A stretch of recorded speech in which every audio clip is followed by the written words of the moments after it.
Hello everyone, চলে এসেছি আবার একটা ভিডিও নিয়ে। যদি ভিডিওটা ভালো লাগে তাহলে অবশ্যই একটা লাইক এবং কমেন্ট করো, পারলে শেয়ার করে দিও। চলো ভিডিওটাতে এবার জয়েন করা যাক। ভিডিওটাতে যেটা কথা বলবো আজকে সেটা হচ্ছে আগামীকাল মানে 3rd of April মা কাত্যায়নীর পুজো হবে। ইয়েস, মায়ের ষষ্ঠ স্বরূপ মানে আগামীকাল বেসিক্যালি ষষ্ঠী, মায়ের ষষ্ঠ স্বরূপ মাতা কাত্যায়নীর পুজো হবে। অ্যাকচুয়ালি তোমাদের না একটা জিনিস বুঝতে হবে, সেটা হচ্ছে মাতা কাত্যায়নী কোন জায়গাগুলোকে ভালো করতে পারেন। মাতা কাত্যায়নীকে বলা হয় ইনি হচ্ছেন এমন এক রূপ মায়ের, যে রূপ কিন্তু রিলেশনশিপ বেটার করতে পারে এবং যাদের বিবাহ হয়নি তাদের কিন্তু বিবাহ দ্রুত করাতে পারে। অ্যাকচুয়ালি কি জানো তো, বৃন্দাবনে মাতা কাত্যায়নীর পুজো গোপীরাও করেছিল ভগবান শ্রীকৃষ্ণকে পাওয়ার জন্য। তো বলা হয় যে যাকে ভালোবাসো তাকে পাওয়ার জন্য কিন্তু এই মায়ের স্বরূপের পুজো করা হয়। And at the same time যদি ভালো নাও বাসো, বিয়ে করতে চাইছো, বিয়ে হচ্ছে না, কোনো কারণে কিছুতে একটা অবস্টাকল তৈরি হচ্ছে, তাহলেও কিন্তু মায়ের স্বরূপের পুজো করা যেতে পারে। এছাড়া যদি মনে হয় যে রিলেশনশিপ নিয়ে কোথাও না কোথাও একটা কনস্ট্যান্ট ডিস্টারবেন্সেস রয়েছে, তাহলেও কিন্তু মাতা কাত্যায়নীর পুজো করা উচিত। আমি ডিটেলস ভিডিওর লিংক কমেন্টে দিয়ে দেবো, সো দ্যাট তোমরা এখান থেকে দেখে নিতে পারো। অলরেডি আমাদের মাতা কাত্যায়নীর পুজো পদ্ধতি বলা আছে ইউটিউবে, সেই ভিডিও রয়েছে। সেই কমেন্ট মানে তোমরা, আমি যে কমেন্ট সেকশনে লিঙ্কটা দেবো সেখানে যদি তোমরা ক্লিক করো তাহলে তোমরা সব ডিটেলস পেয়ে যাবে। তাহলে এই রিলসটা কেন বানানো? অ্যাকচুয়ালি এই রিলসে আমি ছোট ছোট কয়েকটা রিমেডি বলবো অ্যান্ড কালকে পুজোর ভালো সময়টা বলে দেবো। সো কালকে পুজোর জন্য ভালো সময় যেটা থাকছে সেটা হচ্ছে 8টা 15 থেকে 10:30। এই টাইমটা বেশ ভালো সময় রয়েছে। আবার রাত্রের দিকে যে টাইমটা তোমরা ভালো পাবে সেটা হচ্ছে 7:40 থেকে রাত্রি 9:10। এই টাইম ফ্রেমটাও কিন্তু যথেষ্ট ভালো টাইম ফ্রেম আছে। এর মধ্যে তোমরা চাইলে পুজো রিমেডি এগুলো করতে পারো। দেখো, চাইলে কিন্তু হোল ডে পুজো করা যাবে, এরকম কোনো ব্যাপার নেই যে কোনো সময়ে বাধা আছে বা কিছু না।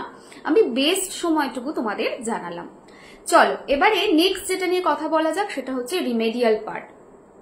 ছোট্ট ছোট্ট রিমেডি বাট জীবনকে পরিবর্তন করতে পারে। মাত্র তিনটে তোমাদেরকে যেটা নিতে হবে সেটা হচ্ছে গাঁঠা হলুদ। আগামীকাল 3টে গাঁঠা হলুদ নাও, হলুদ কাপড়ে বেঁধে দাও, বেঁধে যে কোনো মায়ের স্বরূপের মানে মাতৃস্বরূপ বা দেবী স্বরূপের মন্দিরে গিয়ে দিয়ে আসো। মন্দির যদি তোমার যাওয়া প্রবলেম আছে, মন্দির বাড়ির কাছাকাছি নেই, তাহলে ঘরেই মায়ের কাছে রাখো, যে কোনো দেবী শক্তির কাছে রাখো, পায়ের কাছে রাখো। রেখে বলো যে মা, আমি এটা এই রিমেডিয়াল পার্টটা করছি আমার সম্পর্কে বেটারমেন্টের জন্য, আমার সম্পর্কে মধুরতা আনার জন্য, আমার সম্পর্ককে আরো ভালো করার জন্য তুমি তোমার ব্লেসিংস দিও। এইবার তুমি তো রেখে দিলে, বাড়িতে যদি রাখছো রেখে দিয়ে পরের দিন কি করবে, যে কোনো গাছের গোড়াতে বা প্রবাহিত জলে ভাসিয়ে দাও। আর যদি মন্দিরে রেখে আসছো তাহলে তো আর কোনো ব্যাপারই নেই। জাস্ট এই ছোট্ট রিমেডিটুকু যদি করো তাহলে দেখবে মা কতটা প্রসন্ন হবে। নেক্সট রিমেডি কি? নেক্সট রিমেডি হচ্ছে সুপুরির রিমেডি। এটা যাদের বিয়ে হয়নি তারা করবে। তারা কি করবে, 5টা সুপারি পারচেস করবে। যে কোনো দোকান থেকে যে কোনো পরিষ্কার সুপারি কিনে আনতে পারো, মানে একমুখী হতে হবে এরকম কিন্তু কিছু ব্যাপার নেই, সুপারি হলেই হবে। সুপারি কিনে আনো 5 পিস সুপারি কিনে এনে তুমি কালকে মায়ের কাছে রাখো। রেখে তোমাকে যেটা করতে হবে সেটা হচ্ছে কালকে দুর্গা চালিসা আইদার এটা পাঠ করো অথবা তুমি চাইলে এটা ইউটিউবে শুনতেও পারো। সো দুর্গা চালিসা শুনবে, দুর্গা চালিসা চালিয়ে দাও, চালিয়ে দিয়ে মায়ের পায়ের কাছে রাখো। যদি পাঠ করছো তাহলে নিজে থেকে পাঠ করো। চুপচাপ চোখ বন্ধ করে মাকে স্মরণ করো যে মা, এই রিমেডিয়াল পার্টটা আমি বিয়ের জন্য করছি, এটা আমার বিয়ের পারপাসের জন্য করা। আর অনলি এটা যাদের বিয়ে হয়নি তারাই করবে, বিয়ে করতে চাইছো বিয়ে হচ্ছে না তখন করবে।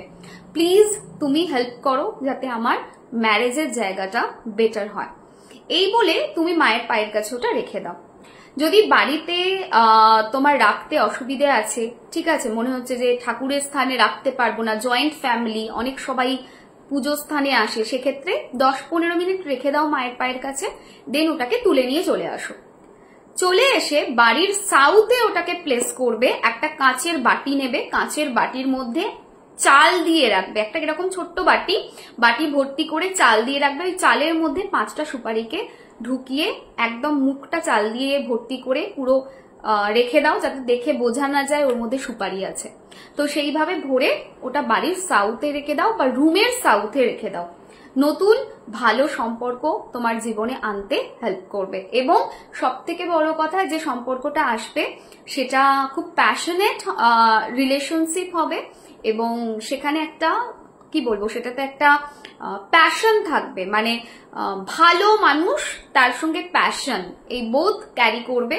এই রিমেডিটা দিতে হেল্প করবে এই remedy. Third and last remedy যেটা কালকের জন্য দিচ্ছি, that is for married unmarried, for everyone. যারা চাইছো যে জীবনে কম বেশি সব জায়গায় সম্পর্কে সমস্যা, মানে পার্টিকুলার হাজবেন্ড ওয়াইফ না, যে কোনো সম্পর্ক সেখানে সমস্যা ফেস করছো, তারা কিন্তু এই রিমেডিয়াল পার্টটা করবে। রিমেডিটা কি রয়েছে? রিমেডিটা হলো একটা কাগজ নেবে, কাগজে গোল সার্কেল করবে, ক্লকওয়াইজ সার্কেল হতে হবে, লাল কালির পেন দিয়েই করতে হবে। সার্কেলের মধ্যে নিজের নাম লিখবে, নিজের নাম লিখে তার নিচে হেলদি রিলেশন এইটুকু লিখবে, হেলদি রিলেশন, তার নিচে লিখবে ক্লিন। সো সার্কেলটা একটু বড় করবে। প্রথমে নিজের নাম মানে ফুল নেমটা, ঠিক আছে? আচ্ছা, তারপরে কি করবে? হেলদি রিলেশন, তার নিচে লিখবে ক্লিন, কয়লয় দীর্ঘই ক্লিন, তার নিচে লিখবে 0057। বাস এতটুকু করে দাও, করে কাগজটা মায়ের পায়ের কাছে রাখো। মা মানে মাতা কাত্যায়নের, আমি জানি ছবি তোমাদের বাড়িতে থাকবে না। মা মানে আমি বলতে চাইছি বারংবার, যারা ঘট স্থাপন করেছো তারা মায়ের যে ঘট, যেটা মায়ের স্বরূপ, তার সামনে করবে। যাদের বাড়িতে ঘট নেই, যে কোনো দেবী শক্তির সামনে করতে পারো, মা দুর্গা থাকলে দুর্গা মার সামনে বসে এটা করতে পারো। সো ভালো করে লিখে নিলে, লিখে নিয়ে ওটা রেখে দিলে এবং মনে মনে মায়ের কাছে তুমি প্রার্থনা করো যে মা, আমার কম বেশি জীবনের সমস্ত সম্পর্কে ডিস্টারবেন্সেস রয়েছে, তুমি কিছু একটা ম্যাজিক করে এই রিলেশনশিপ গুলোকে বেটার করো এবং আমি যাতে ভালোবাসা পাই এবং ভালোবাসা দিতে পারি, দুটোই আমি যাতে করতে পারি, সেই জায়গাটা তৈরি করে দাও। তুমি আমায় ব্লেসিংস দিও। আমি জানি আমি তোমার এই রিমেডিটা করছি, তুমি আমাকে ব্লেসিংস দিচ্ছ, আমি এটা ফিল করতে পারছি বলে কাগজটা রেখে দাও। নেক্সট হচ্ছে পরশু দিন, মানে 4th এপ্রিল, 4 তারিখে কি করবে? কাগজটাকে তুলে কুচিয়ে গাছের গোড়াতে রেখে দাও। বাড়িতে যদি গাছের গোড়া থাকে, বাড়িতে গাছের গোড়ায় দিলেও হবে। যদি বাইরে গাছের গোড়ায় দিতে চাইছো সেটাও দিতে পারো। সো এই ছোট্ট ছোট্ট রিমেডি গুলো করো, দেখবে লাইফে প্রচুর পজিটিভ চেঞ্জ আসবে। আশা করি তোমাদের এই নবরাত্রি সিজন বলতে যাচ্ছিলাম, সরি, নবরাত্রি সিরিজটা খুব ভালো লাগবে। সবাই খুব ভালো থেকো, সুস্থ থেকো। আর একটা কথা যেটা বলতেই হবে, যেটা আমার সাথে হচ্ছে, আমি জানি না তোমাদের সাথে হচ্ছে কিনা, মার্কারি রেট্রোগেট তো দেখছি মাঝে মাঝে কথা আটকে যাচ্ছে, মানে ভিডিও বানাচ্ছি 2বার 3বার কেটে বানাতে হচ্ছে, মানে কেটে বানাতে হচ্ছে, মানে একবার কিছুটা বলার পরে দেখছি আমি পুরো ভুল বলে ফেলেছি, দিয়ে আবার কেটে ঠিক করে বলতে হচ্ছে। এটাও হতে পারে যে আমি অ্যাকচুয়ালি সবসময় লাইভ করি, স্পন্টেনিয়াস যা কথা বলি, সেটার জন্য হতে পারে যে এইভাবে স্ক্রিপ্টেড ভাবে আমি ভিডিও খুব একটা দিই না, তো সেটার জন্য একটু গন্ডগোল হতে পারে, আই ডোন্ট নো। যাই হোক, সবাই খুব ভালো থেকো, সুস্থ থেকো, টাটা।